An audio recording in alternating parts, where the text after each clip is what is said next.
ঢাকা 15 আসনের লড়াইটি হচ্ছে মুক্তিযুদ্ধ বনাম মুক্তিযুদ্ধের বিরোধিতাকারীদের একটি নীরব ব্যালট বিপ্লব অপেক্ষা করছে ঢাকা 15 আসনে।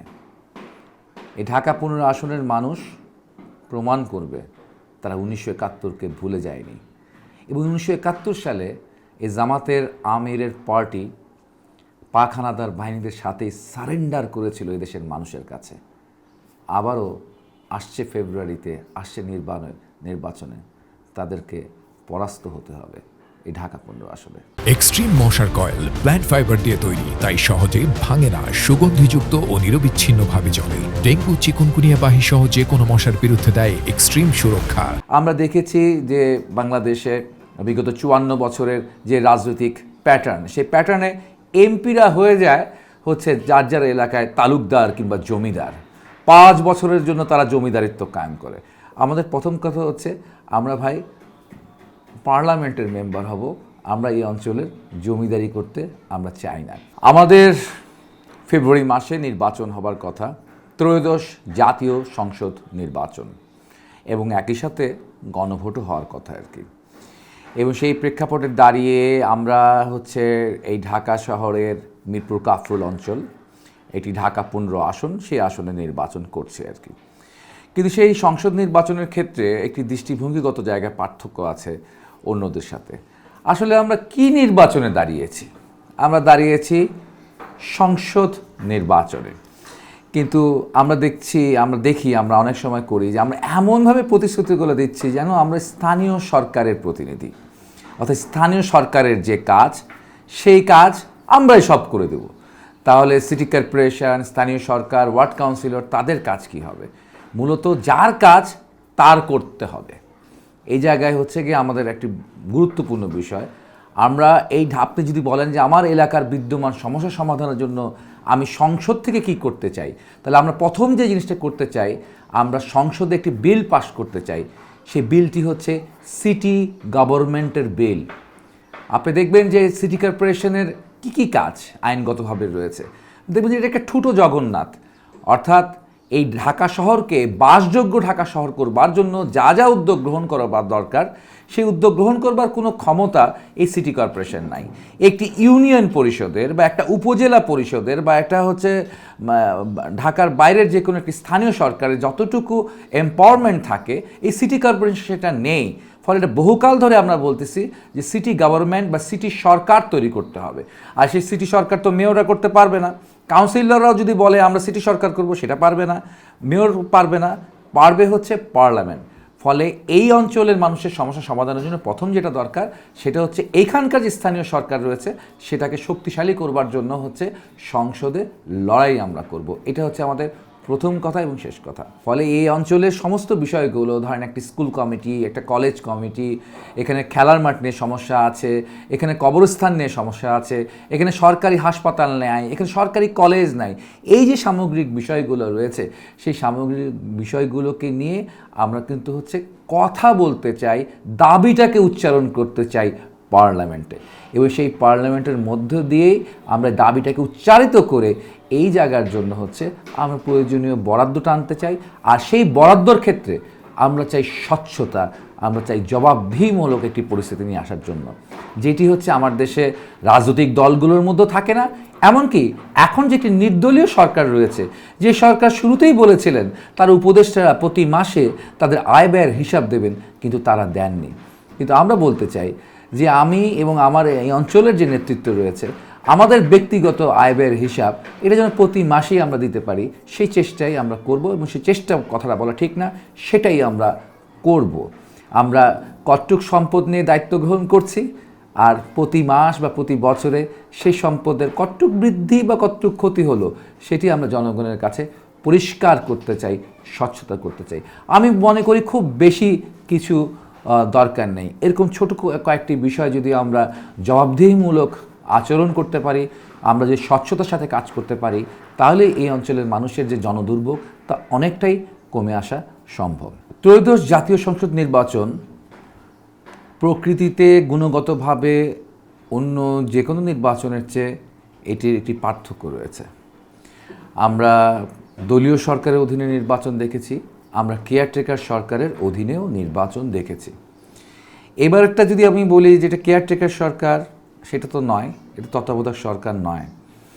আদালতের রায় অনুযায়ী পঞ্চদশ সংশোধনীর পরে যা ঘটেছে তাতে এটি দাঁড়িয়েছে যে হচ্ছে বর্তমান যে সরকার আছে সেই সরকারই, অন্তর্বর্তীকালীন সরকার, সেই সরকারই এই নির্বাচনটা পরিচালনা করবেন।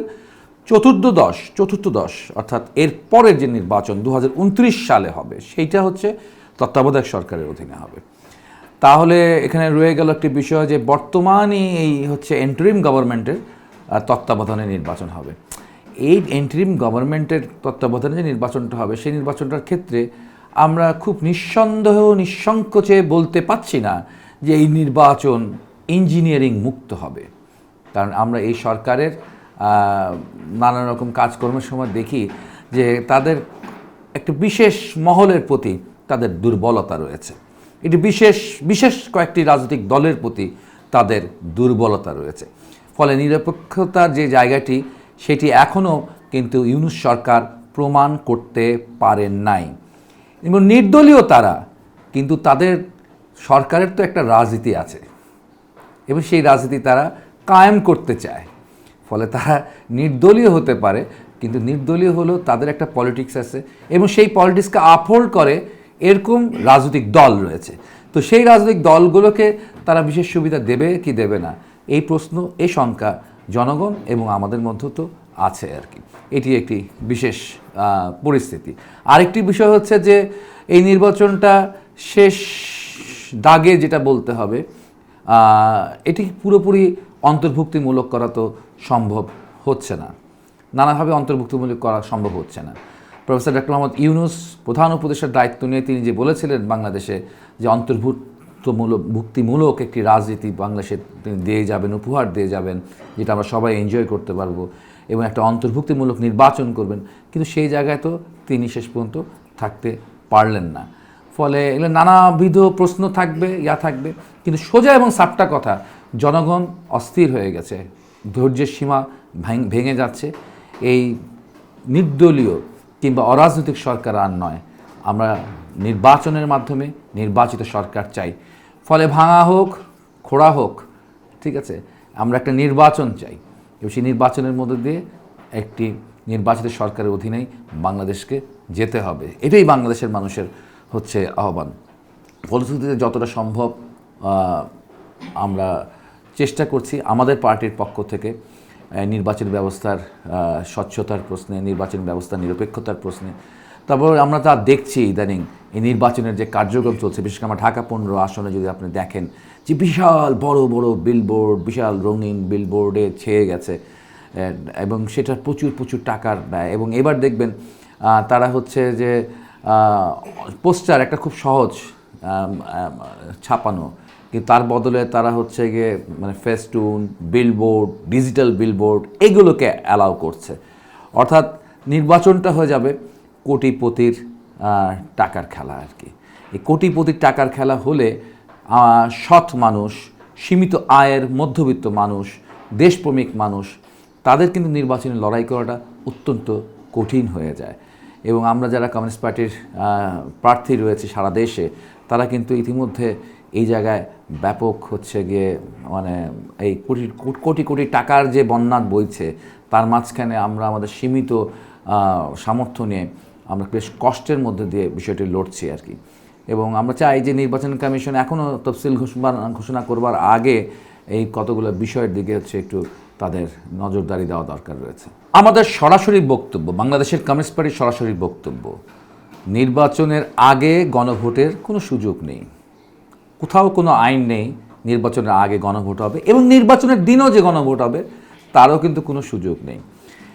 এই জুলাই সনদের যে আইনগত ভিত্তির যে বিষয়টা হয়, সেই আইনগত ভিত্তিটি আসবে 17তম সপ্তদশ সংশোধনের ভিতর দিয়ে, অর্থাৎ ত্রয়োদশ জাতীয় সংসদ নির্বাচন হবে। সেখানে নির্বাচিত জাতীয় সংসদের সদস্যরা পার্লামেন্টে বসে সংবিধানকে সংস্কার করবে এবং সেই প্রস্তাবটিকে নিয়ে তারপর সেই প্রস্তাবে মানে সেই সময়ের রাষ্ট্রপতি স্বাক্ষর করবেন কি করবেন না সেটা নিয়ে গণভোট হতে হবে। যে উদাহরণ বাংলাদেশের রয়েছে যে ওই 1991 সালের গণভোট, তখন একটি বড় ধরনের পরিবর্তন হয়েছিল বাংলাদেশে, পুরো শাসন পদ্ধতির পরিবর্তন হয়ে গেছে। এত বড় সংস্কার এবার হচ্ছে না, সেটি ছিল বাংলাদেশ ছিল রাষ্ট্রপতি শাসিত শাসন ব্যবস্থার অধীন, সেখান থেকে আমরা সংসদীয় শাসন ব্যবস্থার অধীনে এসেছি। বিশাল পরিবর্তন। এই পরিবর্তনের ক্ষেত্রে গণ অভ্যুত্থান হয়েছিল 90, গণ অভ্যুত্থানের ফলে 91 সংসদ বসেছে, সেই সংসদ থেকে এই বিল এসেছে, সেই বিল হচ্ছে সংসদ সদস্যরা পাশ করেছে, পাশ করবার পর সেই বিলটা পাশ করবার পর তারপর রাষ্ট্রপতি রেফারেন্ডামে দিয়েছিলেন, গণভোটে দিয়েছিলেন। তো সেইটি হচ্ছে কিন্তু সবচেয়ে সহজ পথ এবং বৈধ পথ, এবং সেটাই কিন্তু সেইভাবে করলেই আপনি যে কোনো পরিবর্তনকে সাস্টেইন করাতে পারবেন, কারণ এখন আপনি যতই করবেন, এখন বলবেন এটা আদালতে চ্যালেঞ্জ করা যাবে না। এই যে আদালতে চ্যালেঞ্জ করা যাবে না, এই যে আপনি কথাটি বলছেন, তার কি আইনগত ভিত্তি রয়েছে? তার কোনো আইনগত ভিত্তি নেই। ফলে যারা এখন খুব উচ্চিৎকার করছে যে জুলাই সনদের আইনগত ভিত্তি দিতে হবে, এখন যেটা তথাকথিত আইনগত ভিত্তি দিবেন সেইটারই কিন্তু কোনো আইনগত ভিত্তি নেই। এইখানে এক ধরনের টান উত্তেজনা রয়েছে, যদিও এখানে এখন পর্যন্ত আমাদের কাছে, আমাদের দেখায় বা আমাদের পর্যবেক্ষণে তেমন বড় ধরনের কোনো সংঘাত ঘটে নাই। তবে এখানে অনেক ধরনের উস্কানিমূলক কর্মকাণ্ড এখানে ঘটে যায় আর কি। বিশেষ করে এখানে হচ্ছে বিএনপি বা আমাদের পার্টি, বাংলাদেশের কমিউনিস্ট পার্টি সিপিবি, আমার যে কাস্তে মার্কার পোস্টার রয়েছে বা ফেস্টুন রয়েছে বা বিএনপির ফেস্টুন রয়েছে, এটা কে বা কাহারা হচ্ছে ছিঁড়ে ফেলতেছে, কেটে ফেলতেছে। তার অপোজিটে আমরা জামাত ইসলামের পোস্টার বা বিলবোর্ড বেশ অক্ষুণ্ণ দেখি আর কি। তো এরকম নানা রকমের প্রভোকেটিভ বিষয় আসলে রয়েছে, তবে সেটা আপাতত ফেস্টুনগুলোর উপর দিয়ে যাচ্ছে আর কি। এখন পর্যন্ত এখানে একটি শান্তিপূর্ণ অবস্থা রয়েছে। তবে আমরা সব কিছু মিলিয়ে যেটা মনে করি যে আমরা পুরোপুরি আশঙ্কামুক্ত নই, কারণ এখানকার পুলিশ প্রশাসন হচ্ছে খুবই দুর্বল, এবং সব কিছু মিলিয়ে যে এখানকার আইন শৃঙ্খলা পরিস্থিতি যে কোনো সময় যে কোনো দিকে মোড় নিতে পারে। আসলে বিষয়টি হচ্ছে বহুত রক্তের মধ্য দিয়ে আমরা একটা গণতান্ত্রিক অধিকার ফিরে পেতে যাচ্ছি। অনেক লড়াই সংগ্রামের মধ্য দিয়ে, অনেক প্রাণ বিসর্জনের পর দীর্ঘ সময়ের মধ্য দিয়ে আমরা আবার আমাদের ভোটের অধিকার ফিরে পাব। এবং ঠিক সে সময় আমি এই অঞ্চলের হচ্ছে একজন স্থানীয় বাসিন্দা হিসাবে যে বিষয়টি অনুভব করছি, যে আমাদের এই অঞ্চলে হচ্ছে দেখা যাচ্ছে যে জামাতের যে শীর্ষ নেতা তিনি এখানে নির্বাচন করছেন, এবং এই অঞ্চল, বিশেষ করে মিরপুর কাফরুল, এটি হচ্ছে 1971 সালের একটি খুব গুরুত্বপূর্ণ রণক্ষেত্র। আমাদের এই আসনে রয়েছে জল্লাদ ভূমি, অর্থাৎ 14 ডিসেম্বর এবং 14 ডিসেম্বরের আগে এইখানে যে হচ্ছে গিয়ে বাঙালিদেরকে নিধন করা হতো, হত্যা করা হতো নৃশংসভাবে, তার জল্লাদ ভূমি দাঁড়িয়ে আছে আমার এই অঞ্চলে। এবং আপনারা জানেন নিশ্চয়ই, দেশবাসী জানেন নিশ্চয়ই, বাংলাদেশ স্বাধীন হয়েছে 16 ডিসেম্বর, কিন্তু আমাদের এই অঞ্চল হানাদার মুক্ত হয়েছে 31শে জানুয়ারি। অর্থাৎ আমরা আরও 46 দিন এই পাকি হানাদার বাহিনী এবং তাদের দোসর রাজাকার আল শামস আল বদরদের অত্যাচারে অত্যাচারিত ছিলাম। আমাদের সেই পুরুষদের রক্ত আমাদের শরীরে প্রবাহিত হচ্ছে। ফলে আমরা হচ্ছে গিয়ে নতুন করে আরেক ধরনের ফ্যাসিস্ট শক্তিকে এই অঞ্চলের মানুষ জায়গা দেবেন না, এবং জায়গা দেবেন না তারা। এবং 1971 সালের যে জন আকাঙ্ক্ষা ছিল, যে জন আকাঙ্ক্ষা গত 54 বছরে বাস্তবায়ন করা সম্ভব হয়নি, সেই অসমাপ্ত কাজ মুক্তিযুদ্ধের আমরা মনে করি আমাদের বর্তমান প্রজন্মের হচ্ছে করণীয়। এই মুক্তিযুদ্ধের সমাপ্ত কাজগুলোকে এবং শহীদের স্বপ্নসাদগুলোকে আমাদের বাস্তবায়ন করতে হবে। এবং সেই জন্য আমরা মনে করি হচ্ছে এখানকার লড়াইটি হচ্ছে, ঢাকা 15 আসনের লড়াইটি হচ্ছে মুক্তিযুদ্ধ বনাম মুক্তিযুদ্ধের বিরোধিতাকারীদের, বাংলাদেশপন্থী বনাম পাকিস্তানপন্থীদের লড়াই হচ্ছে ঢাকা 15 আসন। এবং সেই লড়াইয়ে মুক্তিযুদ্ধের পক্ষের সকল শক্তি অত্যন্ত সাহসের সাথেই মোকাবেলা করবেন বলে আমরা বিশ্বাস করি। আমরা ইতিমধ্যে দেখেছি, কথাটি তাদের খুব একটি ভুল বলেনি, কিন্তু সেটা সামান্য। আমরা দেখেছি হঠাৎ করে 30 থেকে 40 হাজার ভোটার ট্রান্সফার হয়ে এই ঢাকা 15 আসনে এসেছে, এবং এটা খুবই অ্যালার্মিং। ইতিমধ্যে এটা আমরা নির্বাচন কমিশনকে বলেছি, একটি মামলাও সম্ভবত হয়ে গেছে আর কি, এই বিষয়টার উপরে কোর্টের ইনজাংশনও জারি হবে আর কি, যে ওনারা তো খুবই হচ্ছে ধর্মীয় কথাবার্তা বলেন, তবে এই রকম একটি বিষয় যে হঠাৎ করে তারা 40,000 ভোটারকে এই অঞ্চলে ট্রান্সফার করে নিয়ে এসেছেন। তো এরকম 40,000 ভোটকে ট্রান্সফার করে নিয়ে এসে নানানভাবে প্রভাব বিস্তার করছেন, নানান ভয়ভীতির ব্যাপার স্যাপারও থাকে আর কি, আমরা দেখছি। তো এটি দিয়ে তারা প্রকাশ্যে বলছেন, কিন্তু আমি মনে করি আনটিল আপ টু নির্বাচনের ফলাফল বের হওয়া পর্যন্ত এটি প্রমাণ করা কঠিন যে এখানে হচ্ছে গিয়ে জামাত ইসলাম জিতবে আর কি। এটাই হচ্ছে গিয়ে আমরা ভবিষ্যতের জন্য এবং জনগণের জন্য রেখে দিই আর কি। জনগণ কী রায় দেয়, কী সিদ্ধান্ত দেয়, সেটা আমরা দেখব। এখানে নানা ধরনের প্রলোভন রয়েছে, নানা ধরনের ভয়ভীতি রয়েছে, এবং ভোটার ট্রান্সফারের ব্যাপার রয়েছে, নানা ধরনের ইঞ্জিনিয়ারিং এখন শুরুই করে দিয়েছে। যেমন 40,000 ভোট তো সে অগ্রসর হয়ে গেল, তার নিজস্ব ভোট বিভিন্ন এলাকা থেকে, যেহেতু তাদের আমির এখানে নির্বাচন করছেন, তারা বাংলাদেশের বিভিন্ন অঞ্চল থেকে ভোটার ট্রান্সফার করে এখানে তারা নিয়ে এসেছে। এবং আমরা দেখেছি সিটি কর্পোরেশনে যখন আমরা গিয়েছি, দেখেছি যে জামাতের লোকরা রীতিমতো প্রশাসনে বসে, প্রশাসনের সিটি কর্পোরেশনের তারাই রেফার করে জামাতের কাছে যান ভোটার ট্রান্সফারের ব্যাপারে, জামাত সুন্দর করে ভোটার ট্রান্সফার করে দেবে আর কি। আমরা councillor office, city corporation office বা নির্বাচন কমিশন অফিস, এই টোটাল জায়গাগুলো আমরা দেখেছি তাদের একচেটিয়া প্রভাব তারা বিস্তার করে রেখেছে গত প্রায় 9 মাস ধরে।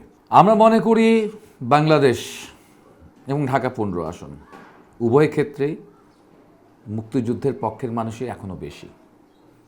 এই মুক্তিযুদ্ধের পক্ষের মানুষের এই বেশিত্বটাকে, এই পক্ষে থাকাটাকে যদি ভোটে রূপান্তরিত করতে পারি আমরা, তাহলে হয়তো বাংলাদেশ একটি নীরব ব্যালট বিপ্লব প্রত্যক্ষ করবে।